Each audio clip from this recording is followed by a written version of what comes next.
Daily. Taste the Daily. నటిగా national award సాధించిన commercial ట్రెండ్లో మాత్రం ఇంకా ట్రయల్స్ వేస్తూనే ఉన్నారు మహానటి కీర్తి సురేష్. కెరీర్ స్టార్టింగ్ నుండే ప్రయోగాలు చేస్తున్న ఈ బ్యూటీ కమర్షియల్ హీరోయిన్గా తన మార్క్ చూపించలేకపోయారు. ఈ జర్నీలో తనకు మరింత టఫ్ అనిపించిన మరో విషయాన్ని కూడా రివీల్ చేశారు. హీరోయిన్ గా వరుస సినిమాలతో ఫుల్ బిజీగా ఉన్న కీర్తి సురేష్ తన సిల్వర్ స్క్రీన్ జర్నీలో ఒక్క విషయంలో మాత్రం ఇప్పటికీ ఫైట్ చేస్తూనే ఉన్నా అన్నారు. తనకు ఎంతో ఇష్టమైన విషయాన్ని త్యాగం చేయాల్సి రావడం గురించి గుర్తు చేసుకున్నారు. పర్సనల్ గా కీర్తి సురేష్ మంచి ఫుడ్ లవర్. అన్ని రకాల వంటలు చాలా ఇష్టంగా ఆరగిస్తారు ఈ బ్యూటీ. అందుకే కెరీర్ స్టార్టింగ్ లో కాస్త బొద్దుగా కనిపించారు కూడా. కానీ తర్వాత పరిస్థితులు మారాయి. కమర్షియల్ స్టార్ గా ప్రూవ్ చేసుకునేందుకు స్లిమ్ అయ్యారు కీర్తి.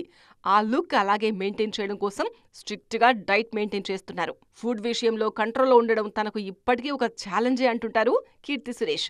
ఎంత జాగ్రత్తగా ఉన్నా అప్పుడప్పుడు బ్యాలెన్స్ తప్పుతుంటానని గుర్తు చేసుకున్నారు.